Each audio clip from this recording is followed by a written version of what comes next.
সহায়ৰ প্ৰয়োজন হৈছে জনপ্ৰিয় ধাৰাবাহিক মেহাৰবাৰী আউটপোষ্টৰ অভিনেতাজনক। চিকিৎসাৰ বাবে দৰকাৰ হৈছে বহুতো টকাৰ। হয় বন্ধু-বান্ধৱীসকল, আপোনালোকে ঠিকেই শুনিছে।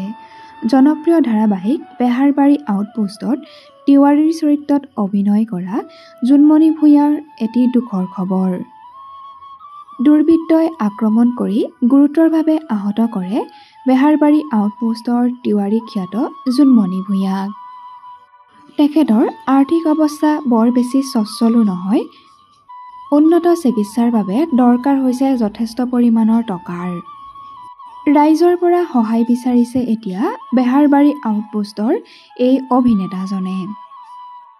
ইতিমধ্যে সামাজিক মাধ্যমত শ্বেয়াৰ কৰিছে বেহাৰবাৰী আউটপোষ্টৰ মোহনে এই বিশেষ পোষ্টটি।